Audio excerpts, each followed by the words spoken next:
and on clouds and totally lame, boring stuff, right? The older I get, the more curious I am about how exciting it will be. In fact, I'm going to actually be doing a class about heaven and people who've had near-death experiences and some of those things. If that's something you think might interest you or pique your interest, you're going to have to let me know because we're going to start it pretty soon. It's only like 4 or 5 weeks long, but it's going to be an opportunity for you to really think more deeply about what eternal life might be like. So today's message is, tell me your good news. Tell me your good news.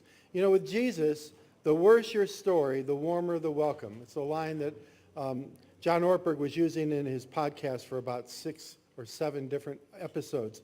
With Jesus, the worse your story, the warmer your welcome. Kind of reminds me of like a good AA meeting, you know. You don't come there because you got it all together. You come there to get it all together, sooner or later. Last Sunday was Easter, and Shelley did a great job in sharing some inspirational moments about that day. And I'm going to pick up in Mark where Jesus was raised from the dead. And so if you have your Bibles with you, and I see a bunch of you guys do, and if you don't have a Bible, physical Bible, but you have it on your app on your phone, I give you permission to use your app on your phone for the Bible, not for miscellaneous other things. Or maybe you have a note-taking app. You can do that, but you know, let's let God be totally in charge right now. So, Gospel of Mark, chapter 16. Here's how it started out. She read this last week. When the Sabbath was over, Mary Magdalene, Mary the mother of James, by the way, James was Jesus' brother, so he could have very easily said Mary the mother of Jesus, but he doesn't. I wonder why. And Salome, in Matthew's gospel, she's named as the mother of Zebedee's children, James and John. So just a quick little aside, because I want you to kind of understand who's showing up at the tomb.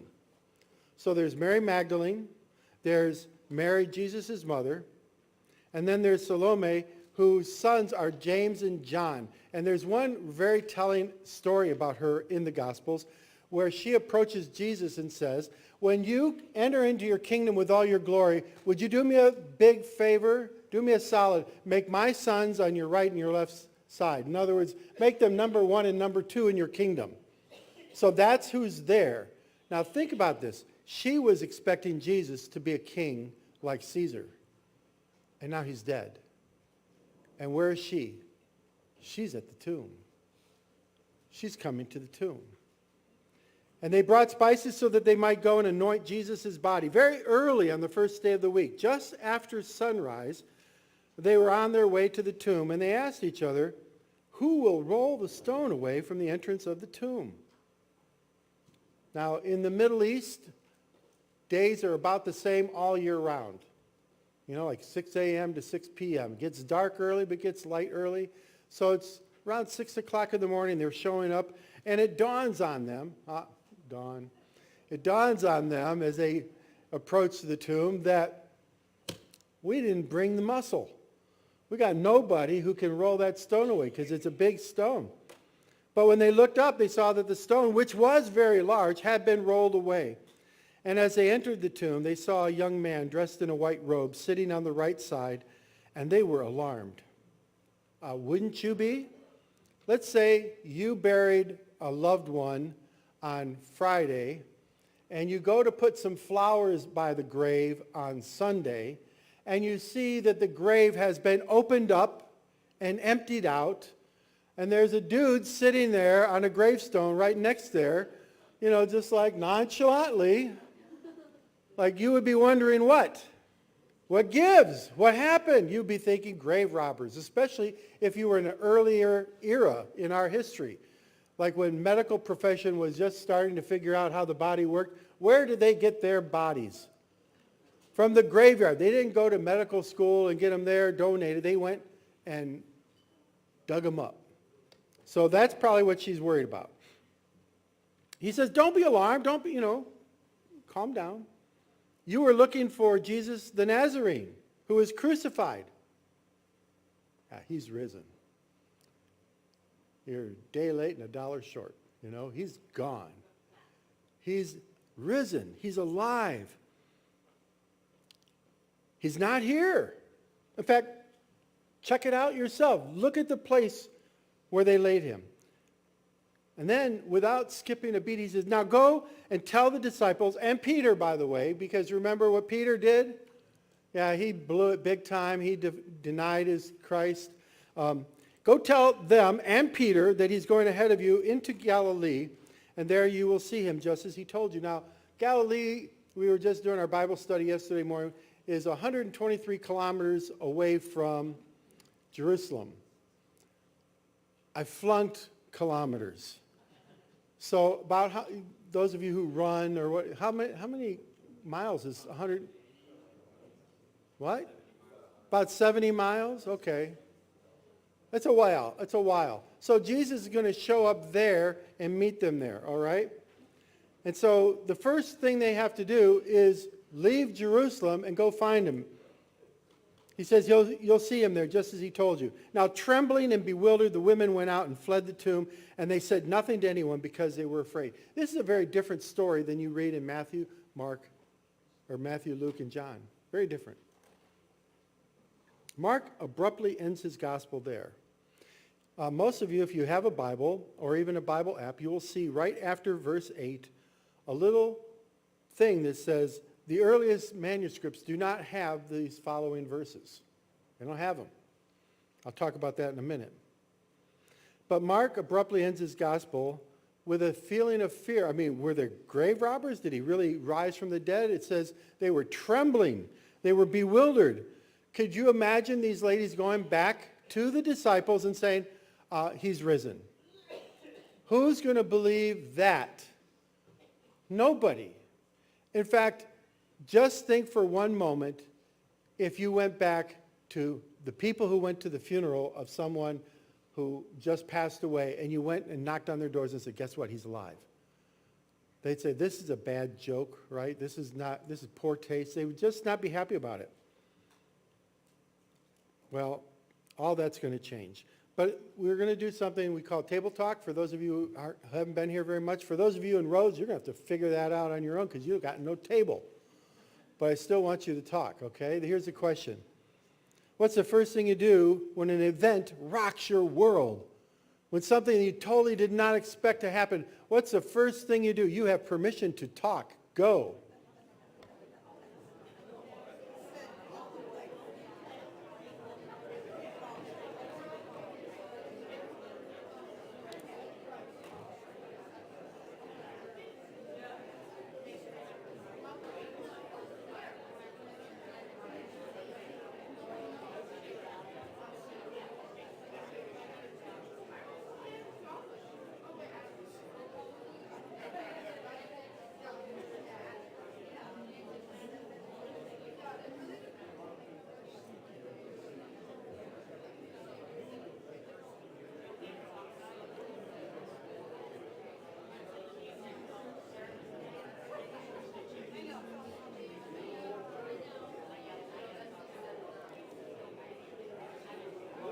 All right, rein it in, rein it in. Here we go.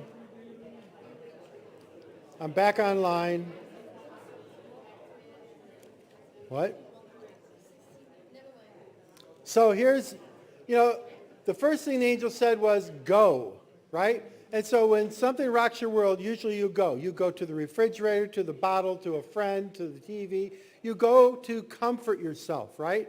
You go to find some way to medicate your pain. Something's rocked your world. And sometimes it's healthy, and sometimes it's not, right?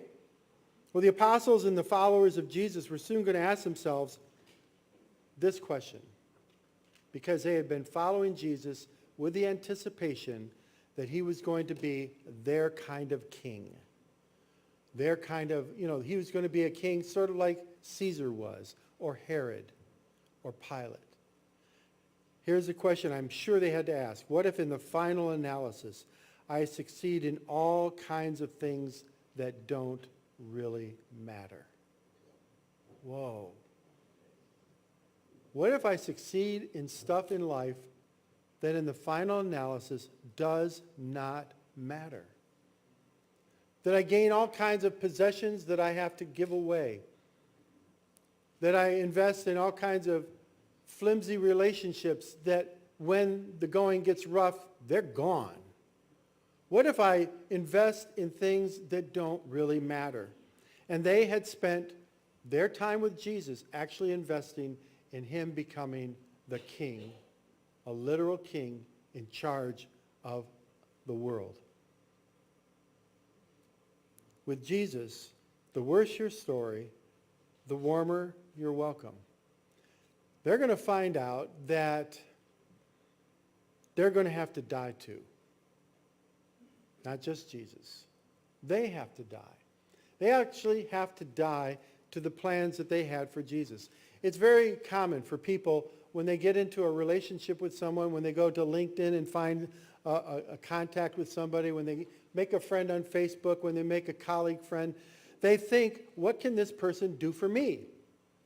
How can I reap some benefit from it? Now, we're usually not such pigs that we just think only one direction. We also think, well, maybe I can be a blessing in their life. But to be honest, a lot of times we cut people off.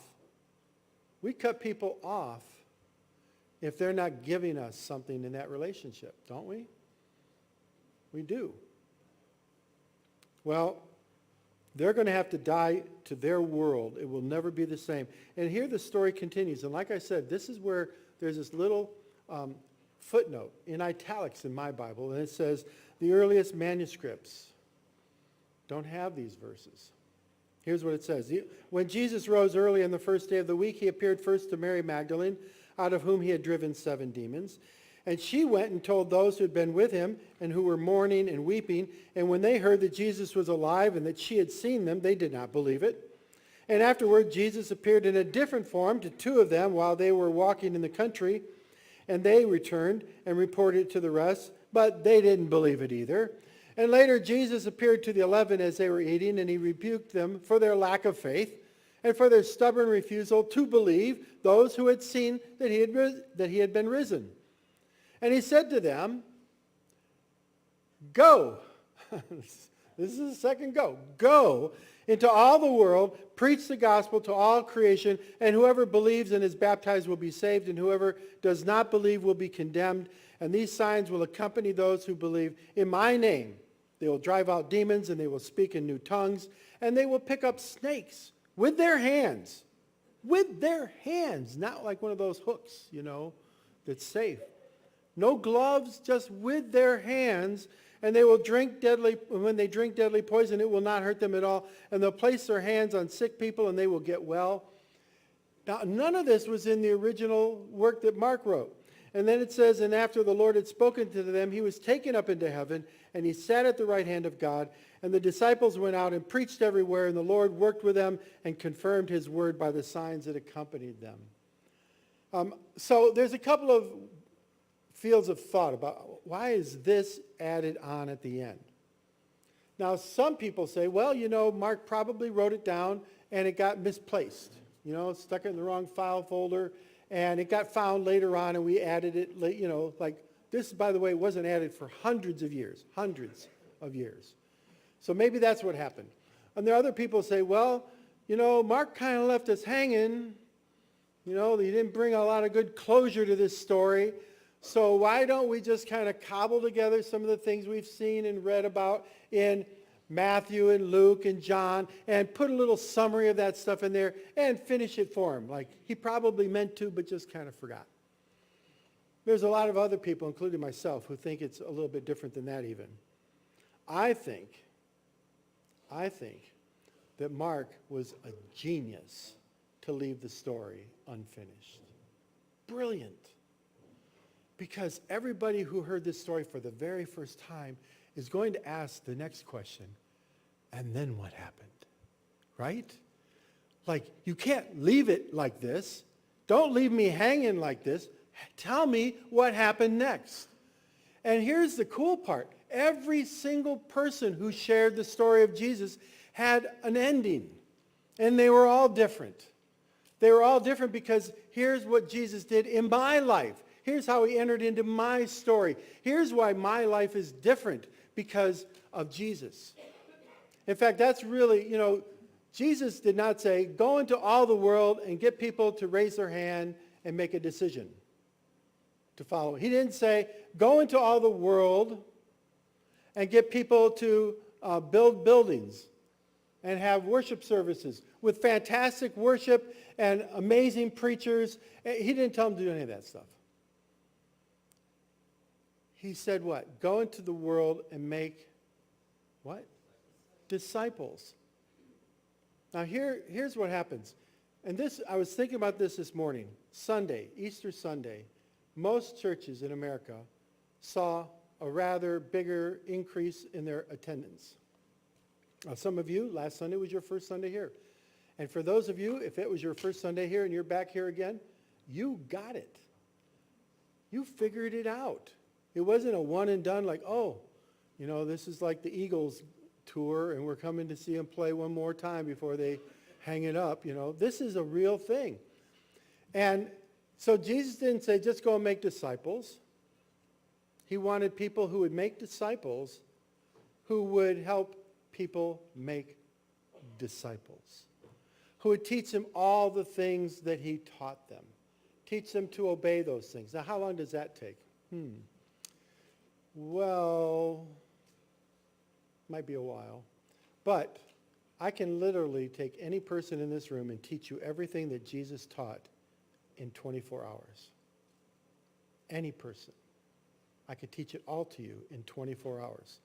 Whether you want to split up into 2-hour sections or 6-hour sections, I can take all the red letters of the Bible and teach it to you in 24 hours. Now, he did put that other word in there. Teach them to what? Obey. Now, that might take a little longer. In fact, I'm still working on that one myself. But anyway, I found that people somehow make the mistake of setting standards. Like, in order to be a Christ follower, you got to do this, you got to do this, you got to do this. And if you're not doing all the things that I think you should do, well, then you just don't measure up. Listen, people set standards, but Jesus set records. He loved unlovable people. He embraced people who were rejected. In fact, he called rejects to be his followers. Look at the list. Look at the list of people that he picked. Losers, all of them. In fact, the most competent, capable person that he picked was who? Does anybody know? Judas. Literally, I kid you not. He was so competent and capable that they trusted him with all their money. Listen, people do not understand that Jesus set records by drawing people.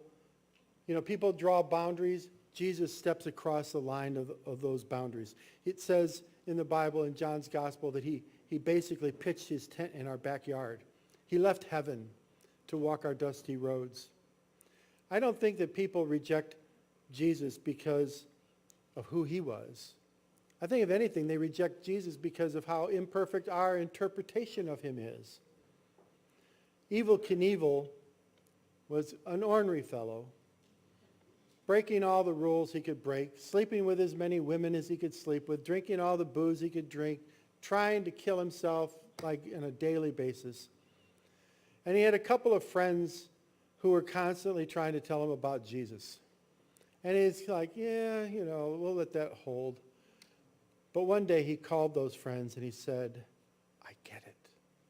I get it. I understand why you were so excited about Jesus. And he became a Christian and he got baptized. And at his baptism, listen to this, at his baptism, he wanted to invite all of his friends, and 700 people came to Christ. When the biggest sinner that they knew came to Christ, they said, he must understand something that I didn't. With Jesus, the worse your story, the greater your welcome, the warmer your welcome. I read a book recently called Speaking of Jesus by Carl Medeiros. He's a missionary in Beirut. Talk about a tough place. He's a missionary to Muslim people. And he found that the Muslim people are actually very interested in Jesus. He's in their Quran. There's story. They revere him as a prophet. They want to know more about him. He found out that Christianity is not an argument or a philosophy, and it's not our job to try to get people to admit that they're sinners and that they're headed to hell. It's really about introducing people to the most amazing person they could ever meet. The one who loves you more than you could ever imagine being loved. And guess what? We all dream of being loved in a very special and unconditional way. And then along comes Jesus. Oh my gosh. And he flat out does it. He flat out loves you unconditionally. Not because of what you've done, in spite of what you've done. This guy was talking about Muslim dreams. Have any of you ever heard that phrase anywhere? So in the Muslim world, there's like 1.3 billion Muslims, so that's a lot of people. Actually, more Muslims have come to faith in the last 20 years. More have come to faith in Jesus in the last 20 years than in the 1,000 years before that. And most of it's happening because they're having these dreams at night where they're seeing Jesus in their dreams, and they want to find out, who is this Isa, who they call him? They want to know more about Isa. And they start looking for him. And the sad thing is, most American Christians, most Western Christians, are the worst person to tell them because they're all thinking that every Muslim is a terrorist, and they make jokes about him and they say horrible things about him. No. They're not terrorists. In fact, Jesus actually adopted a terrorist in his crowd. Do you remember his name? He was Simon. He was called a zealot. He was a terrorist. And Jesus says, I need a terrorist in my crew. Would you come and join me? I've already got a huge hypocrite named Levi, who I had to give him a different name because otherwise people would not even talk to him. He was a tax collector. And a whole bunch of losers who were fishermen. They flunked out of every rabbi school there was. And I've got 5 of them. Gosh. Talk about hypocrites and turncoats. And you take a guy like Levi and change him, or the outcasts. Even the fact that he picked up Judas, perhaps knowing from the start that Judas was going to betray him. You see, what we have to do is we have to strip away hundreds of years of graffiti that have been painted on top of the gospel. Believe it or not, people know good news when they hear it. The problem is, most of what Christians are spouting doesn't sound like good news. Doesn't sound like good news. I remember someone trying to tell me how they tell the good news, and they say, here's the good news. Here's the gospel. By the way, I forbid you from ever doing this. You are a lousy scum of the earth sinner. You are going to go to hell. But Jesus died to save you. And if you will just right now say this prayer with me, you will go to heaven. But if you don't, I swear to God, you're going to hell. Now, that doesn't sound like good news to me. It didn't sound like good news to anybody else. And even if there might be little pieces of truth squeezed in there somewhere, it doesn't sound like good news. The good news was hijacked. Our message from the very start must sound truly like good news. Not like, oh, you know what, you can't get high and you can't have sex outside of marriage and you got to skip all these polarizing issues that are out there like immigration and abortion and school prayer and LGBTQ. We might think that that's good news, but it's not to them. What we need to do is just place Jesus humbly before them and let Jesus find his way into their life. Answer every question they have about Jesus. Open up the Gospels to them and show them the things that Jesus said and that he did and how he loves you and the extent that he went to show that he loves you. I mean, can you really trust Jesus to gently and humbly transform their lives better than you can? I mean, come on. Could he possibly do a better job than I could? Absolutely. The good news begins and ends with Jesus. He is way more than useful. He's not just a useful tool to use in telling people about Jesus or how to make your church grow. He is absolutely beautiful. He is an amazing sight. I mean, the fact that really hit me between the eyes when I was a kid was this simple phrase: there is now, therefore, no condemnation to those who are in Christ Jesus. None. I don't know, maybe some of you have never experienced condemnation, but I did. I knew what it was like. It sucked. And to know that in Christ Jesus, the most important person who ever walked this planet looks at me and says, I'm not condemning you. I know a lot of Christians are really good people, but here's the problem. Most Christians, I never hear them talking about Jesus. In fact, I'm not going to say this to their praise, but I honestly don't know what Jesus means to them. I know more about what Trump or Biden or politics mean to them than I know what Jesus means to them. That's got to change. That's got to end. And the reason it's got to end is not because those things don't matter. It's because there's something that matters so much more than those things. Nobody really is going to be transformed by your opinion about politics or any of these things. But there's a good chance, if they see that Jesus turned your life into something beautiful too, that they want to know more about it. God is on the move. God is on the move, and he wants us to be on the move with him. But if you haven't noticed, God is growing Prince of Peace. And I know that some of you are like happy, but kind of like worried, like, what is going to happen now? You know, I know what Ken's pulled in the past, and we're not thrilled with some of these things. Twice we grew so fast and so big that we said, well, we got to get rid of some of these people. So, we planted a church in Paynesville. When we built this building 20 years ago, we had about 120 people coming to church. And in 6 months after we built it, we had over 200. And we said, we can't keep doing this. So we planted a church. We kicked about 60 of them out of here. And that church is still working, it's still growing. And we started growing and growing again. And we did the same thing. And people get all a little bit nervous when we say, well, because to get ready to do that, we always had 2 services. Now, I want to say something. If it scares you, tough luck. But it's going to be good news. God cannot add people on and on and on unless we do something different, right? He can't. So I don't want to be the person who says, God, that's enough. We've got all that we need. Keep them to somebody else. Send them somewhere else. I don't want to do that. I would rather say, hey, come on in. There's more room than you can know. You're always going to be welcome. But our plan this time is not to go and plant another church and send them off somewhere. Our plan is to just make room by saying, well, we'll have a church service earlier and one a little bit later, and then we'll see what happens after that. And expect we're going to actually make a little bit more room in this room, because right now it is kind of crowded. So many people say, oh, there's so many chairs around here. I'm tripping over things. I'm bumping into people I don't even want to touch and all that stuff, Listen, we gotta chill. We got to make room for people. We got to make room so that when somebody says, I want to bring my friend, I want to fill a table, like Brianna said. And she's doing a pretty good job over there.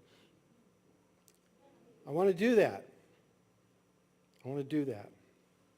God is on the move.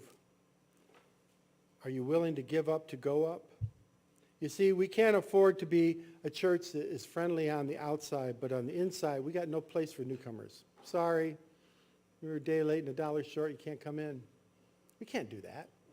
What really hit me the first time in my life when we first went to 2 services was we had a much smaller parking lot. We didn't own the property where I live. We had 20 fewer parking spaces. We were having 200 people trying to crowd into this building with like 70 parking spaces. and I'd stand outside that door to greet people coming in. I'd see them pull in the driveway and go around and leave. That broke my heart. It broke my heart.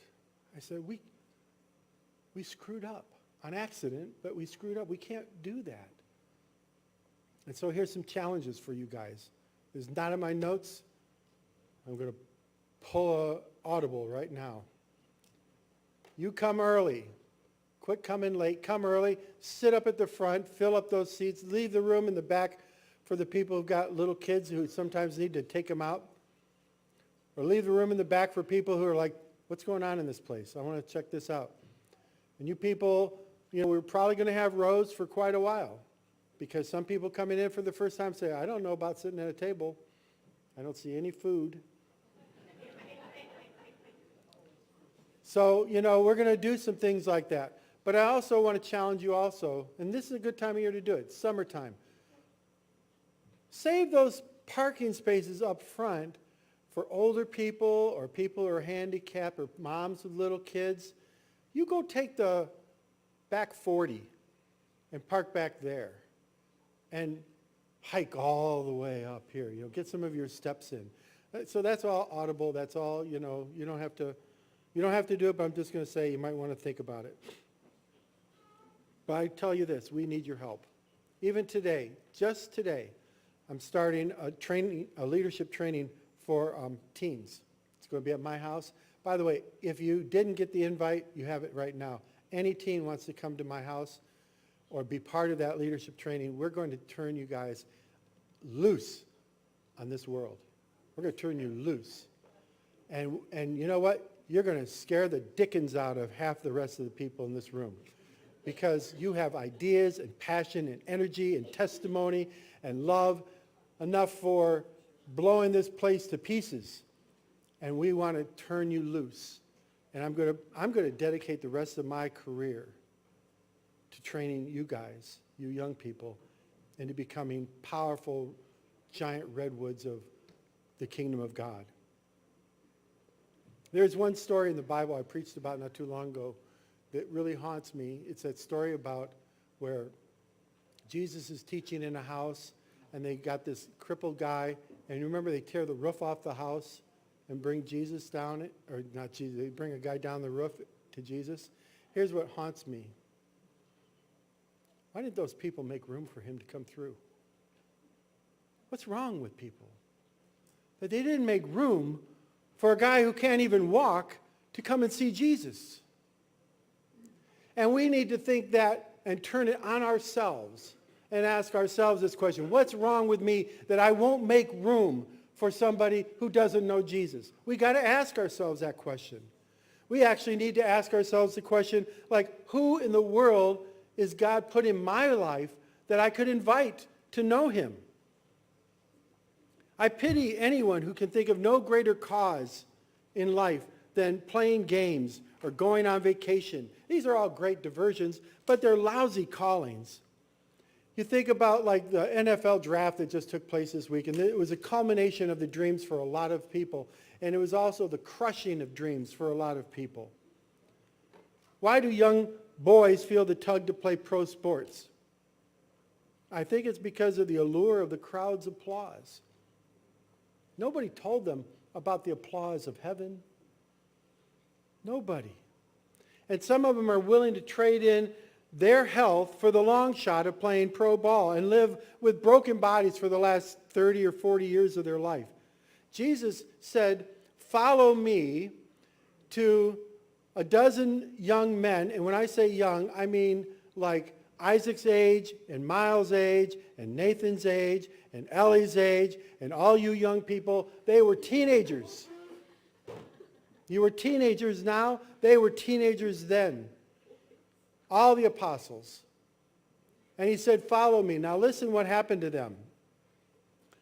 10 out of 11 went to an early grave. 10 out of 11 had unnatural death. For many, it called them to go to distant lands that they never dreamed of visiting and they never came back home from. What would make them do this? What would make them endure torture and imprisonment and poverty and hunger? What in the world could they trade that for? Did you ever ask yourself that question? Why on earth? And I'll tell you why. Because they experienced a fire in their soul, an unquestionable passion to please the one who saved their soul. They said, there's no price that I could pay that could make this not worth it. And so the next step I have for you is I want to dare you to be more like Jesus. I want to dare you to.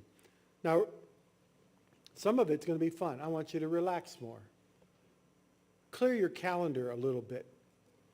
Take a breather sometimes. If your calendar is so busy that you find yourself unable to respond to the whisper of God when he says, hey, there's somebody here who needs some time with you. And I'm sorry, they're going to have to make an appointment. I do have a day open in October.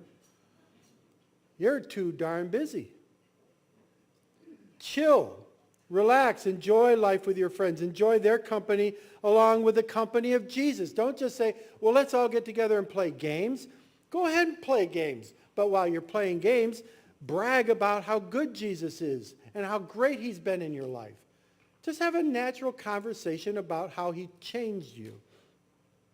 By the way, if he hasn't changed you, I guess you got to work on that first, right? But point Jesus out to them freely and without fear or intimidation. But listen, you're not responsible to sell Jesus to anybody. That's not your job. Just tell them what you've seen.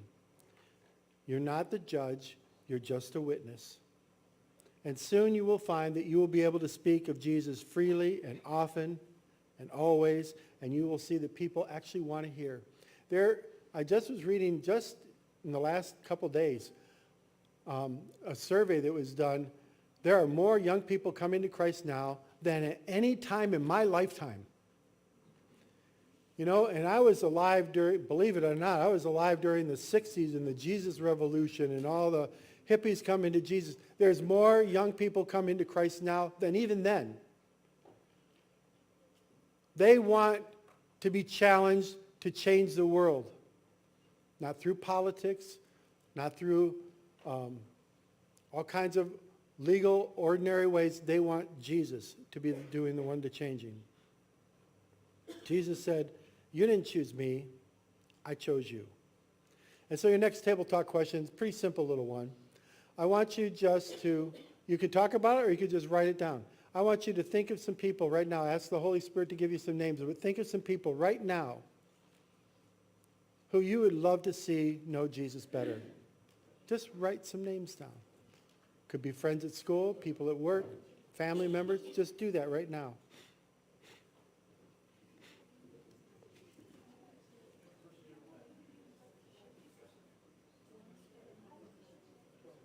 I'll try not to forget.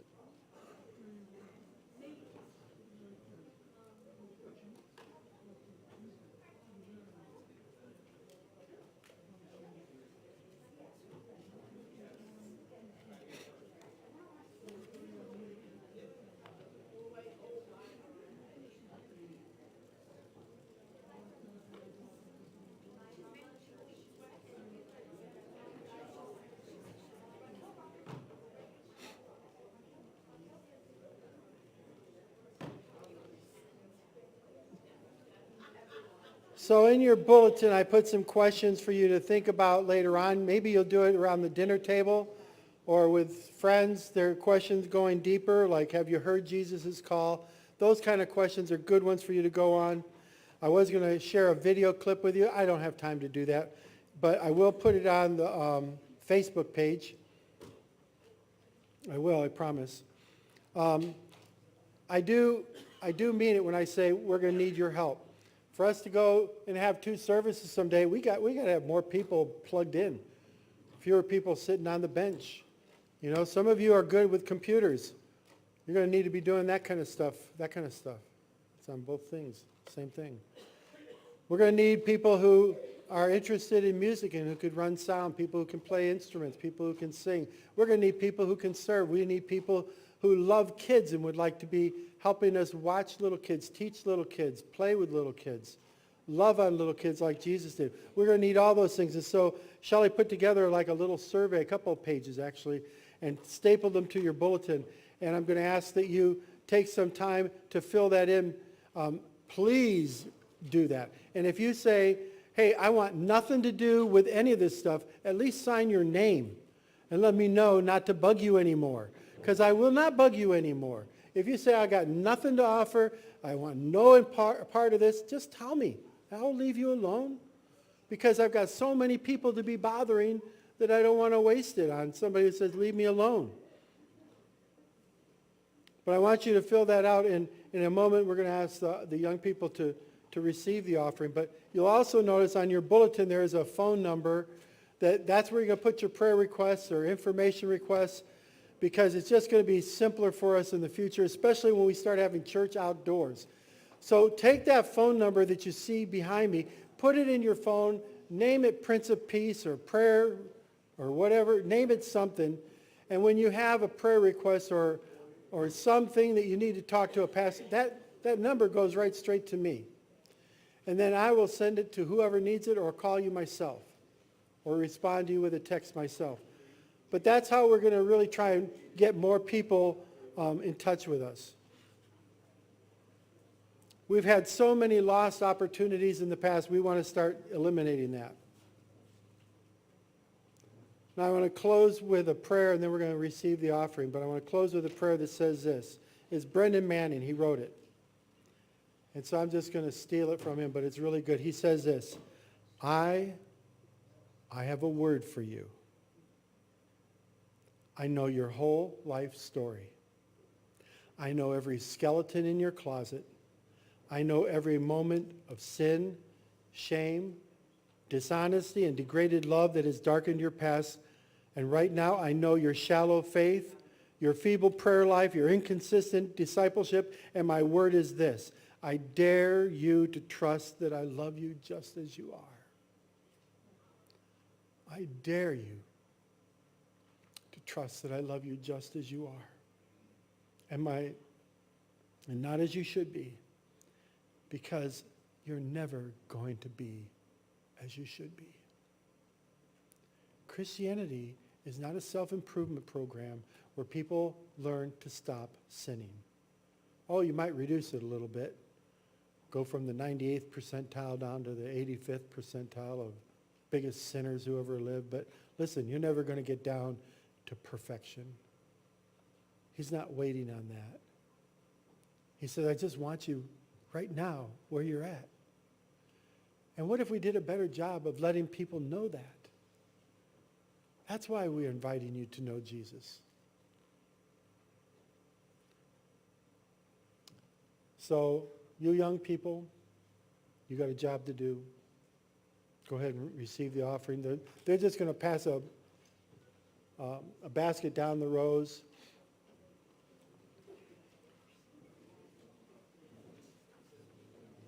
Help them out any way you can.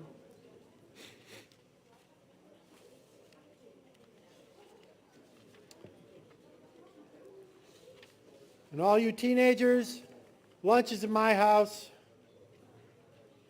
Even if you only stick around for 15 minutes and say, yeah, now I know what you're up to. Come on over.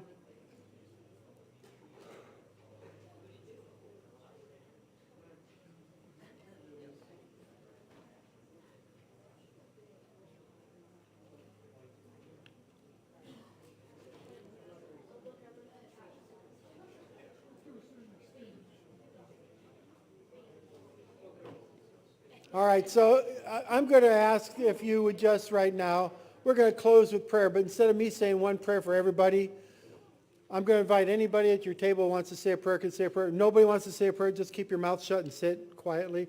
But everybody at your table, if you want to pray out loud, that'll encourage other people. But if you don't want to pray out loud, that's fine. But the prayer time is all yours. Go for it.